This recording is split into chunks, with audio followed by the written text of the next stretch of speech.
All right. Welcome everybody to our CTE event of the day. I am, I guess, a CTE faculty affiliate for the spring semester, which means that you'll hear from me 4 times this semester. This is one of the 4, so I can put a check mark on that. Let's talk about what this is. So what the affiliate program is a way for the university to spotlight some pedagogy that hopefully works. And it's my goal today to present the use of games in your classroom at the university level. And I'll just introduce this a little bit. So we'll explore how games help students create a community. So we're looking for more than simply teaching a lecture, which is fun, I guess, to some people. But I guess my goal with this presentation is using games with still a pedagogical goal, yet they help a class come together. And they help bring those students that don't participate as often to share things and to be part of a group. So in that way, I think games have their purpose and they are useful that way. So this is, let's see here. So don't let the good be the enemy of the better. And this is a little bit funny because the expression goes kind of backwards.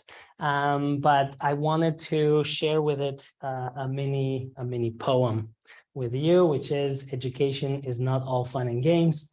There are courses to choose, homework to finish, research to be done, presentations to orate. Can games really fit in? Aren't they simply a waste of time? Let me teach you how to make them, let me teach you how to make your class fine. Anyway, I include the rhyme just for you there. So the question is, you may ask, right? We're all stressed out. We all have so much to do between grading and assignment preparation and, being ready for class. How do games fit in at this level? Some people have said, they fit in high school, middle school, and other things where you have to engage the students in a different way because they don't have the ability to sit there for that long and pay attention. And I think that we are in a similar spot at the university level. And at the university level, right, education is a tool to get you somewhere, right? So it's not something that people force you to go to, but rather students choose to do. What good could games be in getting your degrees faster is a question you can ask, right? Or learn more and succeed. Aren't games simply a waste of time, as that says? To some students, that may seem like it is so. And for this purpose of this presentation, I would advise you to not worry about the students as much. Every classroom could use a bit of lighting up from time to time, right? I'm not proposing that we need to play games all the time or it's the only way to teach and learn, but it is a good tool that you can use in your classes, and you can implement it to make your classes funner and better for your students, right? So a class is not simply a place of learning, but also a community that we can nurture with kindness, fun, and common purpose. Vulnerability and humanity are important in building classrooms where students can connect to the material and to you as a person and to each other, building friendships. So to achieve some of this nurtured community, I think games play an important role, and thus this mini presentation. What did I want to say?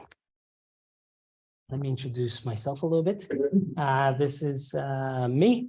My name is Constantine Iclanu, and I am a lecturer of Spanish here at SMU in the Department of World Languages and Literatures. And I've been working here since 2017, since obtaining my doctorate from the University of Kentucky in Hispanic Studies. So that's my focus. My research studies the representation of immigrants, so people like me in the media, which includes literature, music, film, and political speech. And I focus on the geographical areas of North Africa primarily, Latin America secondarily, and Eastern Europe, I guess, on third spot.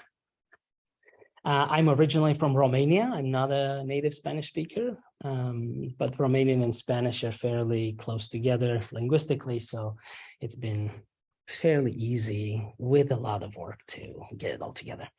I'm also the coordinator of the first year Spanish courses at the SMU, and I just really love teaching. I think teaching is a great profession. It's very noble.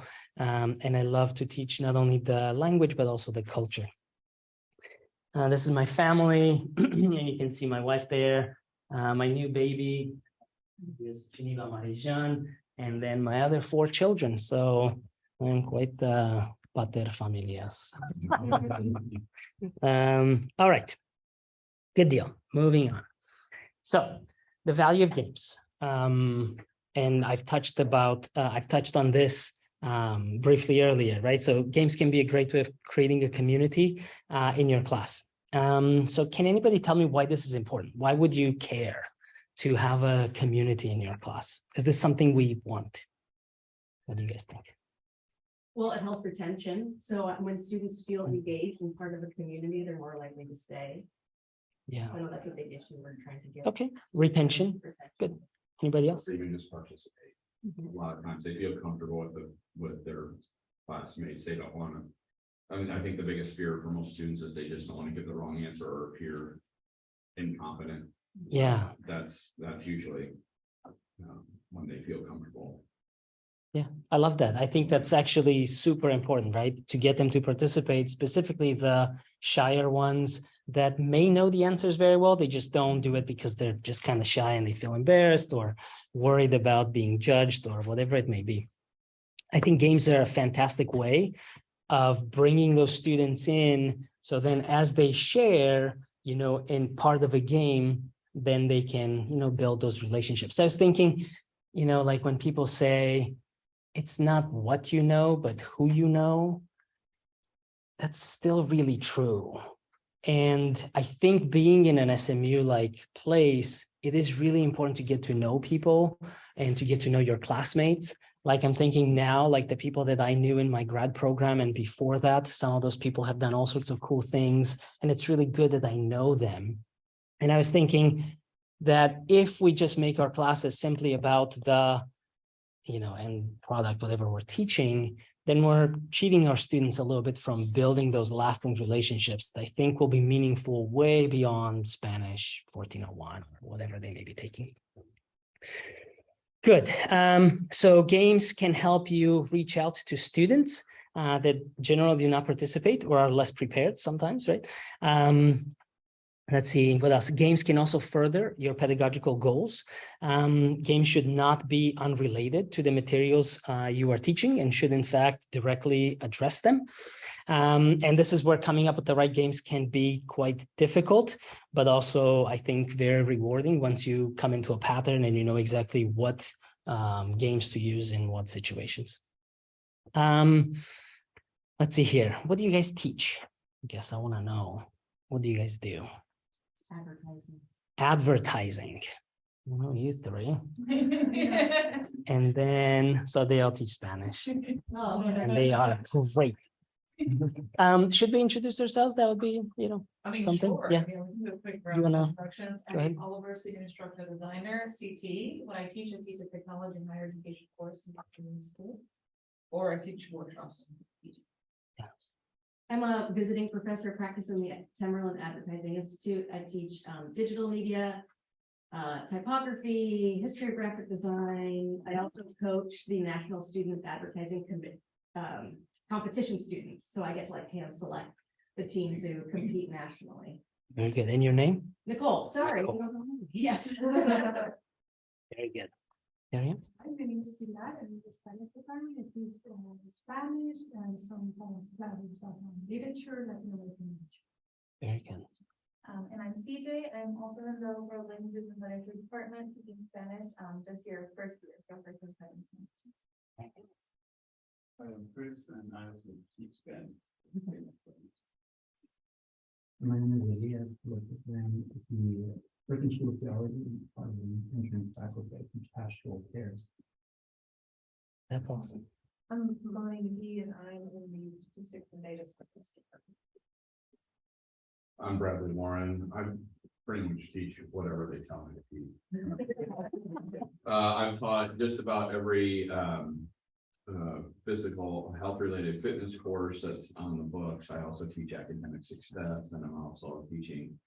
I used to teach freshman seminar for personal responsibility and wellness, and then I now teach also technology and sport, coaching and leadership, and coaching team sports in the sports performance leadership major. So my need is growing by the semester. Very good. And Have someone online and. yes. Oh yeah, let's talk about the online program. Yeah, do you want to invite them as they're in Sure. all different orders? Mark, I'm gonna unmute you, if it's okay. Hi, I'm Mark Cairns and I teach filmmaking. Let's go with Yan next.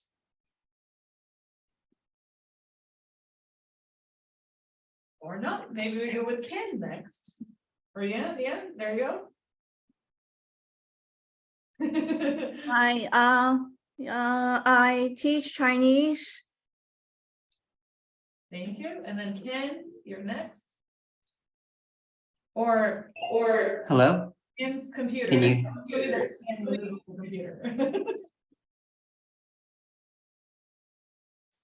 Can you hear me? Yes, Yes. we can. And we can- Oh, yes. So I teach mathematics. So this semester I'm teaching ordinary differential equations, and other times I teach calculus. So, Thank you. Good. Well, thank you guys for introducing yourselves and telling me what you guys teach.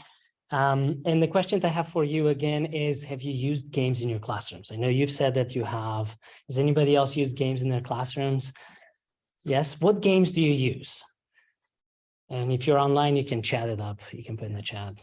What do you do? I've used Jeopardy is the easiest one to do as a group activity. So there's a lot of templates on how to do that. But one fun use that I've seen, because I played games personally in my life. And right before the pandemic started, I started playing this pandemic game, which is a really fun game because it's a board game and you play like each time that you sit down to play with your friends is 1 month of the pandemic that you're trying to control, but it's a collaborative game. So you play it for several months and it builds on it, right? And the pandemic kind of started midway through when I was playing that game. But one time for the just-in-time grants that the CT provides, I remember that we awarded money for our faculty member in the business school that she did organizational management. So she used the pandemic game so that the students will play the game and learn about communication and organizational leadership and management, which I thought that was incredible. And I'm having played the game and I can see how that is useful, a little bit, but it was kind of scary. It's a pandemic, and it's one of those games that when you play the game after you're done with it and you complete it, you throw the game away or whatever, you have to buy a new one. But you play it for several months and it's really cool, it just builds on itself. So it has to live somewhere. It has to be somewhere. You don't take it apart after an hour. It has to No, you play each month that you play, it's about a couple of hours, but then you wrap it up. Oh, okay, You you either keep it. win that month and the objectives for the month, or you lose. So on that sitting, and then you can just then live your life for, until next time you play. But it's kind of fun and scary because the actual COVID pandemic started. It's a triggering word. And we drew Wuhan on the map, which is funny, until it wasn't. Oh my gosh.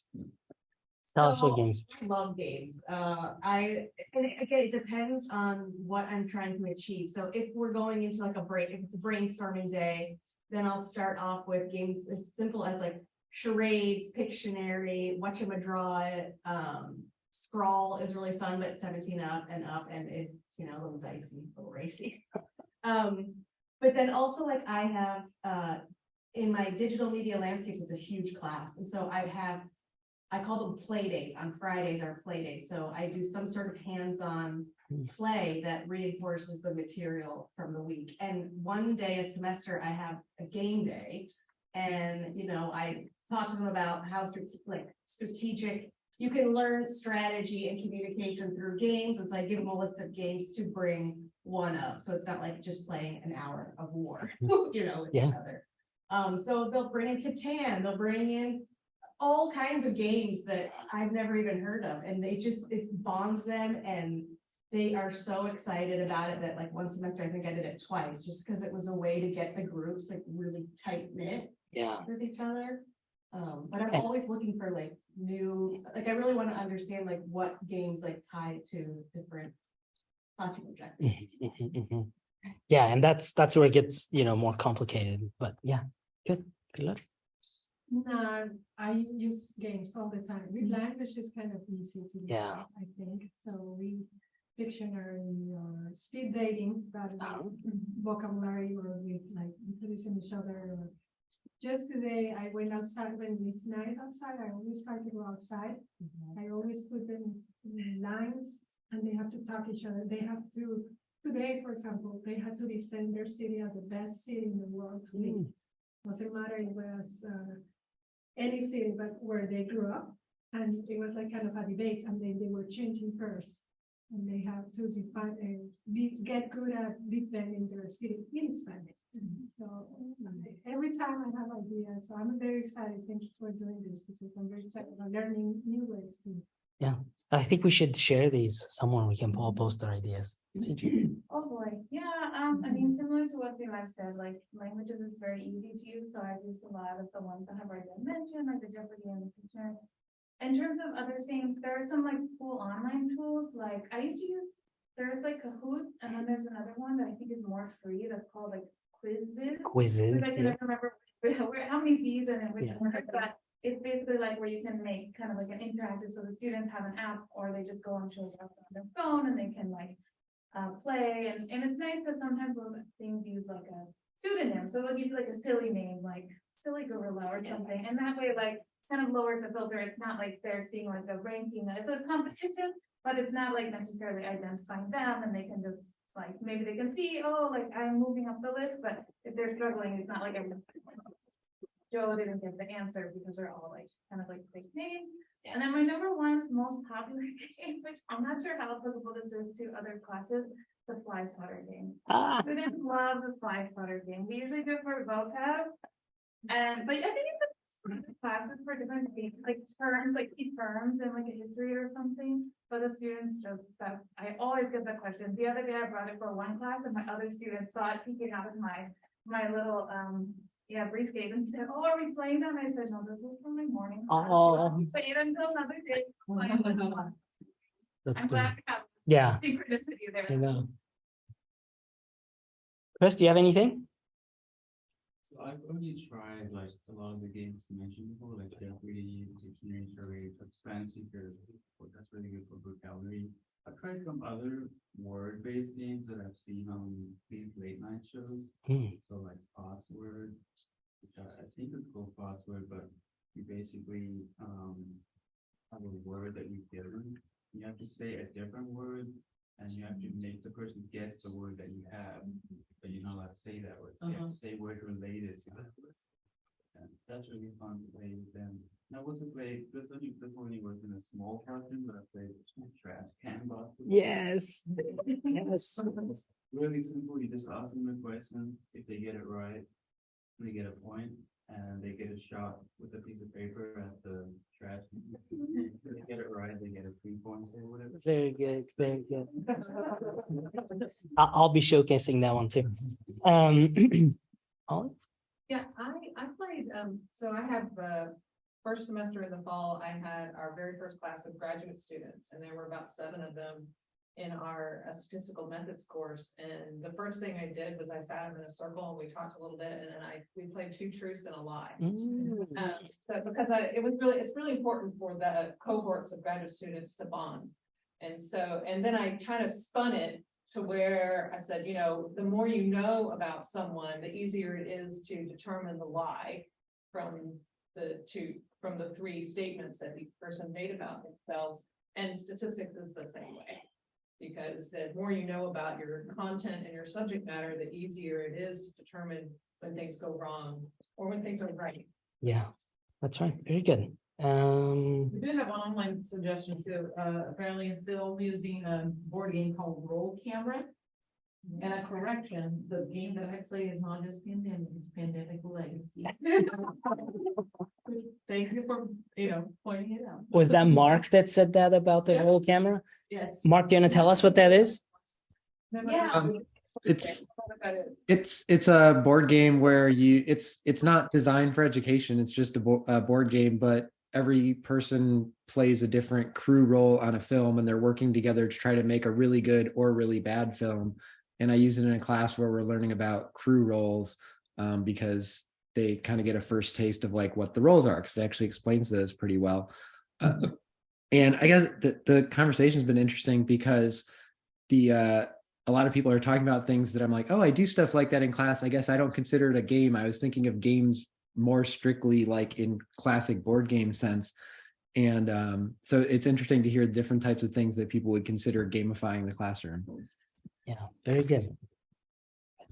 Mine's mainly been Kahoot and all those, but I think I just won the technology, just in time technology piece. So one of my classes is sport, technology and sport. So we're actually going to learn on how to use technology. So we're going to actually go play like a particular sport and or game, which all the people in my class, since they're in the FPL, they really like those particular anyway. So we're going to go out and participate, and then we're going to then go ahead and look at all the data that we produce, which is going to be kind of neat to go ahead and analyze. So. That's awesome. Elias? Yeah, I don't know much of them. What I have done is like icebreak. I would call them icebreakers, like the two truths and a lie. Very useful for graduate students. Yeah. As we start the semester. But I would like to flash what Yeah. Okay. We'll get there. That's awesome. All right. Well, thank you guys for sharing.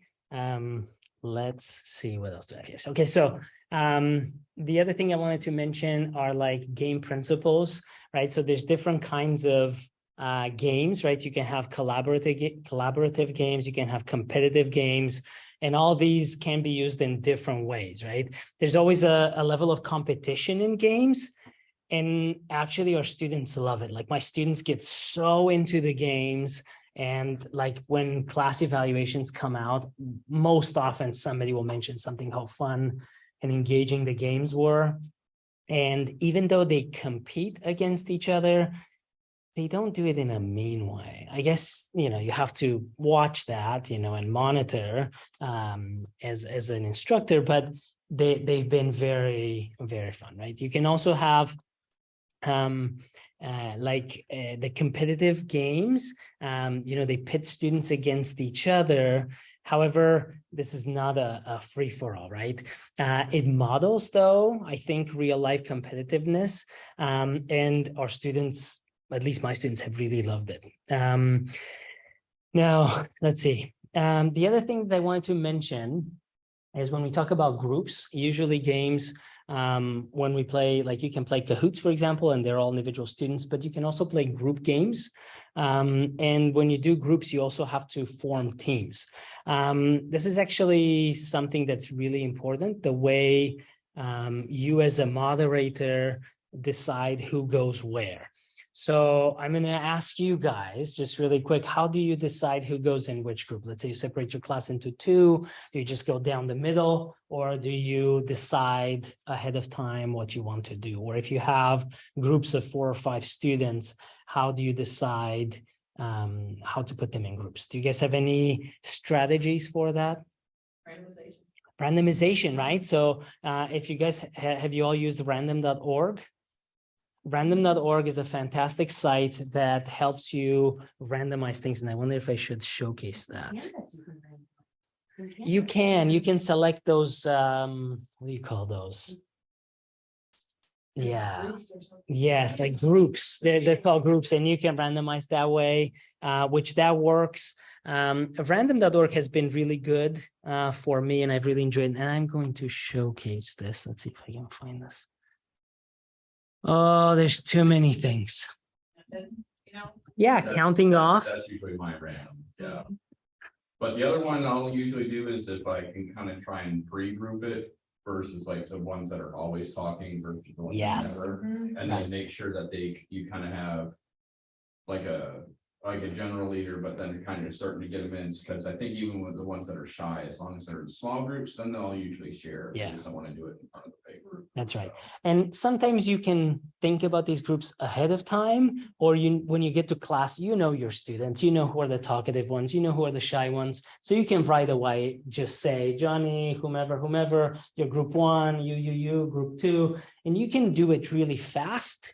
But I do think that it is important to do it in a way that is heterogeneous in many ways. It could be I don't know, ability, race, it could be whatever you want to be, but I think it is important to group people that don't necessarily sit by each other all the time, so they get to know other people in other parts of the class. Let's see, so this is a random number generator. It's a really cool service. You can do all sorts of stuff like coin flipper, dice roller. There's another one where you can do lists. There's numbers, there's lists where you can do list randomizer. You can just put like the names of your students in a list, click randomize, and they all go in different orders. This is an excellent way. Another way I've used this for certain games. There's a game that is really stressful, but in some situations it can be really good. It's called Cae el Rayo, which means lightning strike. And what I do is I have the students count and I say 1, 2, 3, 4, 5, and they remember their numbers. And then we put the top number here. We'll say like 12 if there are 12 students, and I ask a question, and then I give the students pause, time to think, and then I'll push the button. I'll be like, student 7, go ahead, talk about that question. But the goal of it is not to stress them out. At least that's not my goal. It can be stressful, this game, the Cae el Rayo, but what is good about it and the way I have found it to work better is because it is stressful, managed stress is very effective tool that we use, and it motivates us to get things going and to think about stuff. So let's say you ask a question in Spanish like, yo ser estar en la clase, and which means I am in the class, but in Spanish and Portuguese and other languages, there's 2 verbs for to be, and one is more about location, one is more about other things. Anyway, so they have to choose that, and I say, yo ser estar en la clase. You have to conjugate the verb, you have to come up with the correct form, and then I would give everybody time. Once they've asked the question, I'll say, everybody think about the answer. So then they think, maybe they look at their notes, you wait a few seconds, and don't be afraid for that moment of emptiness and silence. Just, it's okay. And then you click the button and you get 11, and then they be like, okay, Johnny, whoever's 11, tell me about what is it, ser estar, and how you conjugate. So this is a little bit about the random number generators. This is really helpful, and it's nice because it takes away the responsibility of seeming like, oh, I'm picking on X student or Y student. It's just, and I like to read this to them a little bit. It's like, random offers true random numbers 21 on the internet. The randomness comes from atmospheric noise, which for many purposes is better than pseudo-random number algorithms. So it's like, you know, they feel like the teacher, the professor didn't pick on me. It's just atmospheric noise has called upon me. The universe has called upon me. All right, so again, think about how to form the teams. Try to make them, and again, you can make them right away, or if it's a more intense type game, you can think ahead of time and get it going. Okay, make sure before you start the game, that you have told the rules to your students. Oftentimes we imagine and think that just because we said Pictionary, everybody's going to know what Pictionary is. Oftentimes people come from different cultures or different backgrounds and they maybe never played that game before. I have never played Pictionary as a child. I have never played charades as a child. By the way, I grew up in Romania. I think I told you that, and those were just not the games that we played. And, you know, I went to college and somebody mentioned that and I was like, oh, this looks really fun. And, you know, I got it, but I didn't really know exactly what to expect of it. And oftentimes in a classroom settings, we have to adapt the rules of a certain game to fit with what we want to do. So anyway, so make sure you tell them the rules. When you set them in the mini groups, if you do, I also ask them towards the beginning of the semester, if they don't know each other, to do a mini introduction in Spanish, something like, hola, ¿cómo estás? ¿Cómo te llamas? ¿Qué estudias? Right? What's your name? What do you study? Where are you from? Or something like that. So they get to know just a little bit about each other. Which I think it's always kind of cool because people are shy and they don't want to talk to that cute girl or cute boy or whatever. And they're like, but now that the teacher said, hey, ask each other how you are, they get that little icebreaker, which is, I think, so important. So also fairness in games, make sure that somebody's not taking over and they just talk way too much. And here there's different ways of doing this. I am very jovial and I do not worry about telling a student like, hey, Marta, cool, it's fine, we got it. Let's hear more from these people. I'm very open that way and nobody gets offended and we're all good. There are other methods. I don't know what you guys do, but make sure that everybody gets a chance to speak, specifically the shyer students, because they will speak, but we do have to encourage some of that. Okay. Good. Let's move on. Okay, so here's some examples. This is obviously everybody's used this because I've heard from all of you and I'm very glad. This is a really fun online game. There's another one, the competitor is Quiz and then IZZ, which I think it is meant to say quiz easy, maybe, I don't know, but I think that's what that is. And this thing is really cool because yeah, you can play this in so many different things. You can play it in math and science and whatever languages. You can play it with vocab. You can play with concepts. It's really quite a great learning tool. Cons. This is something that I've learned the bad way, which is if you sign up with an SMU account or you sign up with a school account, they'll be like, oh, you're part of SMU. You can't teach this to more than 10 people at a time. If you sign up with your Gmail account or something else, you can. They will allow you to use more than 10 players at a time. It's kind of costly. I think the cheapest thing they have is like $8 a month, which is, you know, I mean, it's something. It's not much, but like, I don't know. It feels like a basic enough service where it should be free. I like this a lot because it has a lot of question types. So you can do, well, on the free version, you only have 2 question types, but in the paid version, you have lots of different question types and they can all be used very well in classes. I have a Kahoot here if you guys want to play. You guys want to play some Kahoot in Spanish? Yeah. Okay, let's just take like a minute or 2. Yeah. So let's see if this will help us out.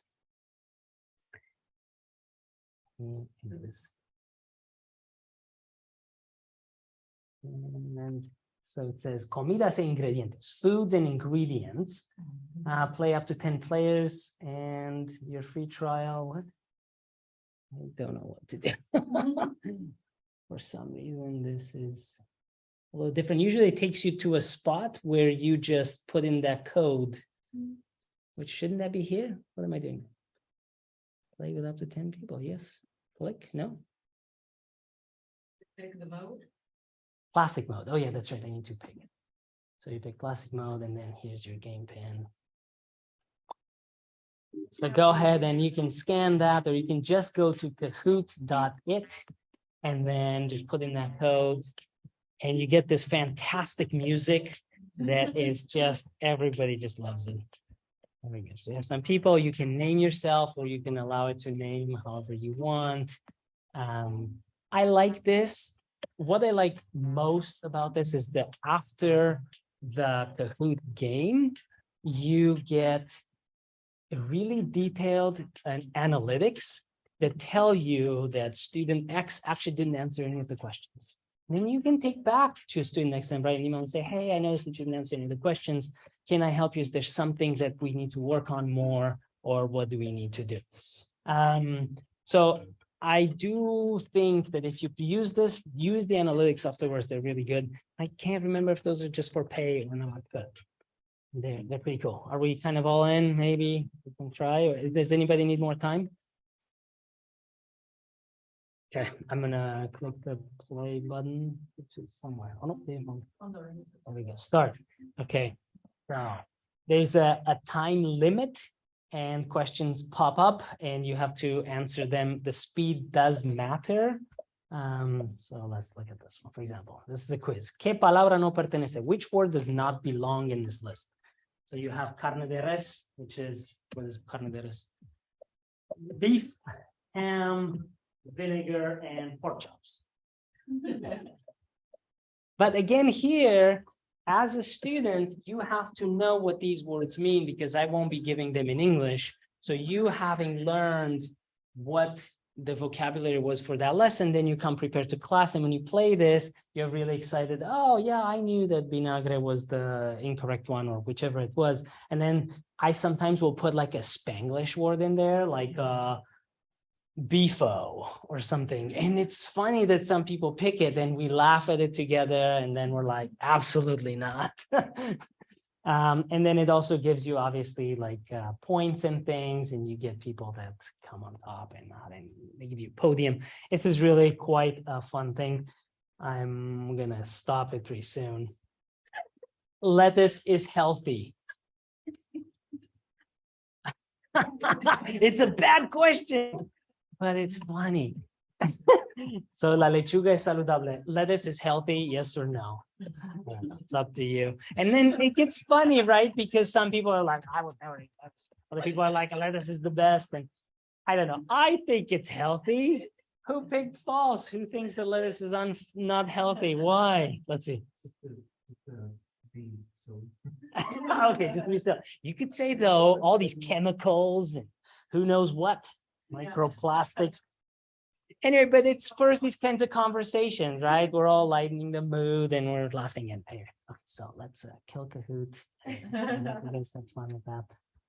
Ciao, adios, Kahoot. Another thing that I do with my students is this, verb races. Has anybody done this before? Verb races? Oh, I'm so excited to teach this. Okay, so let's see. How many people do we have? I apologize. Red and blue teams online. It's not going to happen. But so let's put you guys in two groups of 4. And I'm going to give you guys a sheet of paper. And I'm going to explain how this is done.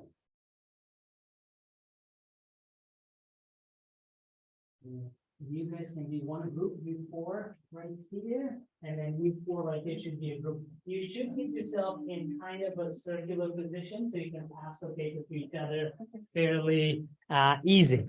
The way this works, this is a way to learn verb conjugations. Most often we do these in 6 or in 5, depending on whether you teach vosotros or not. You should be teaching vosotros, even though we don't test for it, whatever.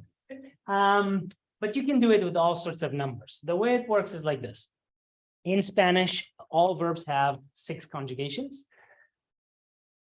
And you have yo, which is I, you, he, she, it, we, they, you, and they, I guess. You all, and then they.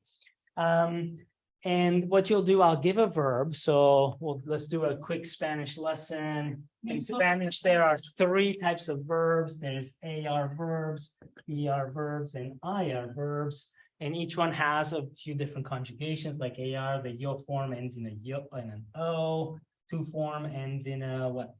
AS, A, amos, ice, and on. And what else? ER, we end in E, no. Yeah, yo comer, yo como. So O, S, E, hemos, es, and N. IR is also O. Vivir, yo vivo, tú vives, vive. vivimos, vivís, viven. Okay, so they're a little bit different. Anyway, these are the things. So now I can tell you can conjugate any verb to any subject you want. You've already can speak Spanish, you're a boss. So if we were to pick a classic verb like hablar, we know that this is an AR verb, so it's going to follow these AR rules. So if you want to say I speak, you would say yo, tú, él, ella, usted, nosotros, vosotros. The good one. Habláis, ellos, ellas, hablan. All right, very good. Look at you. Now, in this game, you would be student one. Let's say that you'll start here and we'll start here. So you'll be student one. Student one is just going to write the yo form. So you'd say yo hablo. Then you pass the paper to student two. Student two will write tú hablas, right? Pass the paper and so on. When you do the next verb, let's pick the verb vivir. Now we have different kinds of endings, and student one does not start. It will start student two. So student two now does the yo form, passes it, and now the student that did the two form now does the third form. Anyway, so that way, every time you have a new verb, you get a new conjugation. And I let my students help each other, but I do not let one student write for the group. Everybody has to do it and they pass the paper. So, you guys ready? Should we do one of these? Paper is like this. I guess you have to have a pen. Yes, so I have a few here. You guys can pass. You're an advantage in this group, I like it.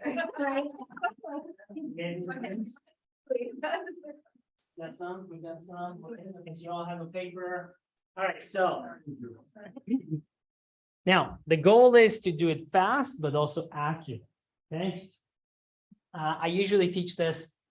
I show them the rules, or I make it open book at first, and then we close the books and we have to remember there's all sorts of conjugations and rules, tenses and stuff. Okay, so the verb that you're going to get, I'm going to leave these up, obviously, is comer. So go ahead, student one, conjugate comer to the yo form, pass the paper to student two.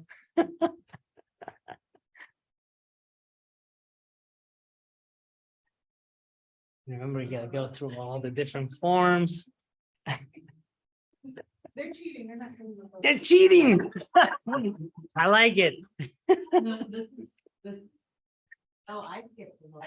Oh, no. You gotta do it all. It's all part of the language. No. So this one is. All right, so once you've done it, make sure you have all 6 forms. So you go through the O, S, so be como, right? So when you're done, you're supposed to say listo or terminamos or something. Listas. Listas. So then I would come in and I would look at this and say, yes, excelente. So then I'd be like group A, gets a point. Then I would also look at group B and I would tell them. The fourth line. Is there? Okay, we're getting there. Then I would tell you something like third form is not correct. Go ahead and look up in your notes and correct it. So then I want to make sure that everybody gets it correct by the end. And then once you go through a few of these rounds of open book and helping each other, then it gets really intense and people like really want to do it fast. They pass it along really fast. And then they're like, listamos. And you're like, oh, don't say that. It's all bad. But it's just funny, right? Okay, so these are verb races. I think they're really fun and they work in languages. I don't know how you would do these with other things. But in languages, in variety of languages, these would be really. I guess anything that would be sequential could probably kind of help with that in a way, right? Yes. Or if you're Yeah. bring up a certain topic Yeah, on a certain thing, if you kind of do it that way, I would. Yeah. or association of topics, if you're covering a topic in your class and write a word that is related to, I don't know, I think it's applicable. I think that the mechanics of the game can work for anything, right? Yeah. Like in groups and following the order and next time around the second person Yeah. through. Could be for anything, it could be even like, you know, statistics, a little mathematical problem that they have to do, or something like that. Yeah, different steps, I guess. Division. Wow. Give them the data set, the first person has to calculate the mean and the second. Yeah. Ah. Ew, I love that. The dynamic is, it could be used by everything. Yeah, in preparing for this, I was like, my gosh, am I going to try to address all possible topics with all these things? I was like, no, I'm just going to present what I do, and you guys are the experts in your field. You can adapt it. Okay, we'll move on because our time is getting short. The next one is matamoscas, or fly swatters. These are fly swatters. But I don't bring these to school. Instead, I just have students just roll a piece of paper and they have a longer little stick, and I'll show you what you do in a second. So matamoscas is a fun game, again, to learn vocab, or I was thinking like if you have like, let's say biology and you've got the cell and you need to know where's the mitochondria and the nucleus and I don't organelles, look at me. You would like do this. So what you do in this game, you split the class into two groups. So let's say we'll do the same groups as before. And I would give each group a matamosca. Here's one for you. And one for you. And then what you do is you show. My grandpa used to just have like these things everywhere. For the flies. For flies. Ah, okay, good. Okay. So we usually will show something like this. This would be something I used in one of my classes where you have a bunch of different ingredients for food. And again, you can use different kinds of things. And you would ask two students to come forward, if you guys would like to come forward or not. I don't think this works very well with these matamoscas. Please don't hit the screen. This is probably fancy. But I would like have you guys come up here. You will have learned this vocabulary at home. And then I would let you guys look at it so you kind of know where things are. Notice that this section is identical to that section. That way, I wouldn't call, let's say, a soup and somebody would be really close to it and somebody would not be. Right? So the goal is you with the matamosca, normally you would project it on a screen that doesn't get destroyed. So people go and like they touch that object and that's how they win the points. It's a game of speed and this is meant for fairness. So you have, you know, equal distance kind of from the objects. And I would say something like huevos. And you guys would know, excellent, fantastic. All right, so then here, you know, you'd see how close they were and the teams get all super excited. No, we got it first, we got it first. And have to make a decision, like get both points or whatever. Anyway, so again, you're learning at home some concepts. You come home, you come to class and you practice these with these kinds of fun little games. I think it's pretty fun. Kids love these. Anyway, thank you. Muchas gracias. Let's see. This would be fun if they're actually like just. Oh, they do. Oh, they get super into it. Yeah. They slap it. Sometimes they use their hands. Sometimes like it's really funny. You get in classes that the rolling screen thing is like high. Thing. It's really fun. Another one is Pictionary. I guess we don't have to talk too much about this, but this again works with concepts and drawings, and you can put people in groups and they can answer. Then charades, which is another one, very similar to Pictionary, just you act it out rather than play it. Again, works really well with concepts and vocabulary and languages. This one, you guys ever played Gorillas? No.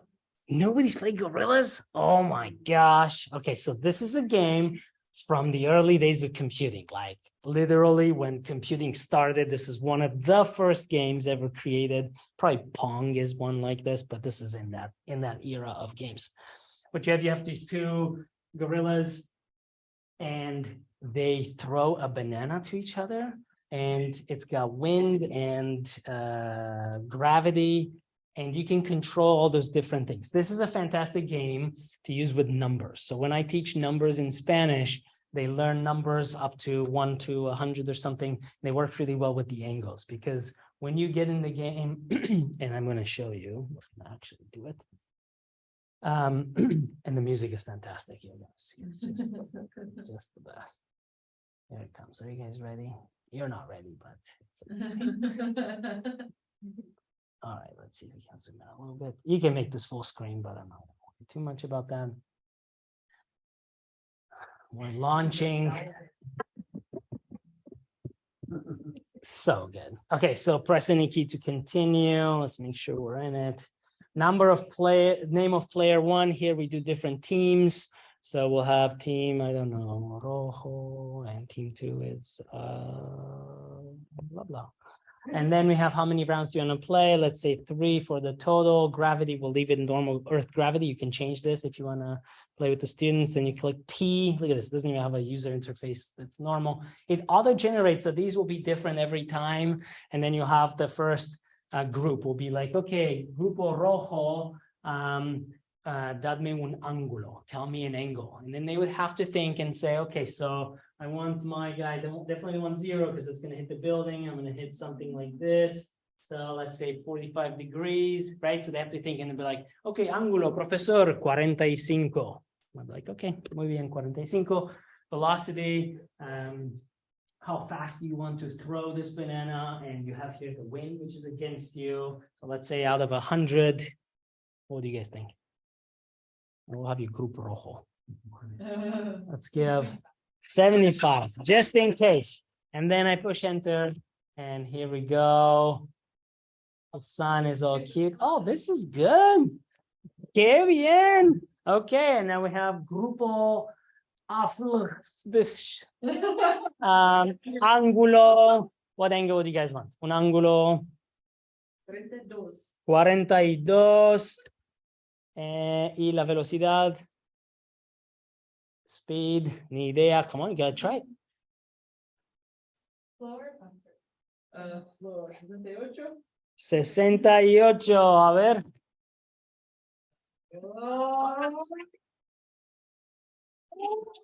Oh, qué cerca, so close. Anyway, when you actually get one of these guys, let's see, 45. What was our velocity last time? 75. So let's go just slightly less. Let's go with 71. Let's try that. Oh no. Our angles. We need a Oh, okay. Let's try you guys really fast before we end. We gotta get a gorilla. It's gotta go. So angulo. So the thing is, you want to keep the same angles and vary one of the or you can vary the angle and keep the velocity the same, whichever you prefer.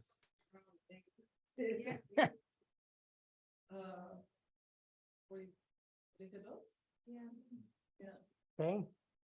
Because you were so close with your. Yeah, slightly slower.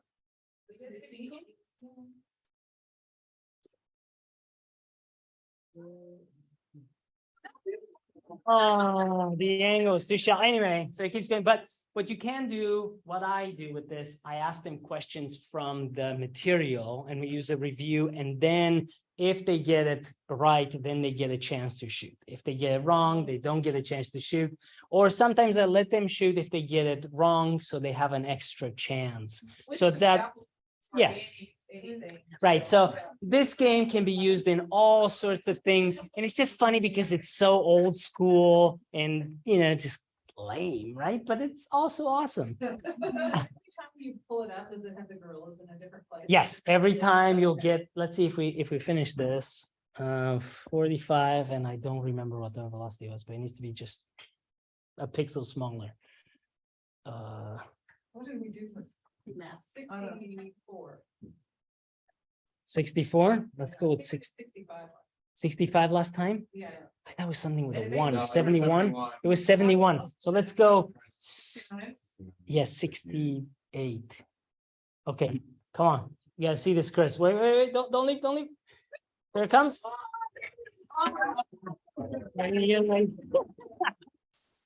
Anyway, so again, you can play this. Sun, it should melt, right?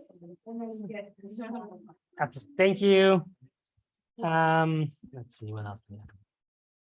There was one more thing. Trash kid ball. This was the last one. Here's the one. So the way you play trash kid ball, you give a ball and you have a trash. And again, you have students line up in different groups. So you call them from where they're sitting. You give them the ball. You ask them a question about whatever concept you may want to have.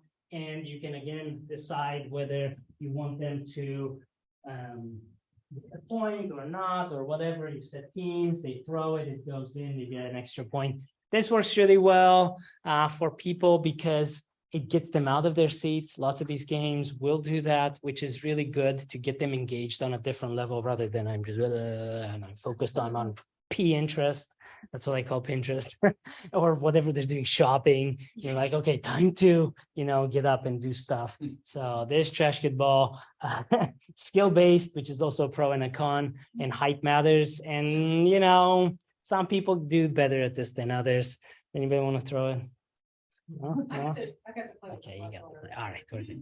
Well, these are just some ideas. Obviously, there's a lot more. So thank you for your time and game on. So thank you guys. That is a I want to share something silly. Yes. Because I see them like sleeping. And I'm going to give you my coffee. Okay, you need some of my coffee. So I make them exercise because movement is Yes. everything. Just 1 minute of okay, levántate, manos arriba. Yes. I said manos, so I play with them saying instructions that are wrong for me, like saying it so they have to know where to put it. Yes.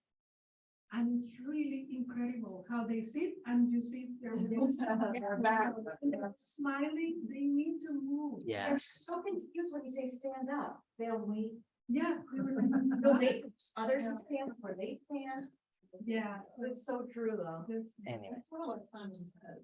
It's Yeah. very- it's very- it's having like that. They have their hands, see the difference when they sit, it's like, oh, now they're paying attention, now their brains are on. Thank you so much. You guys are welcome. Have a great day.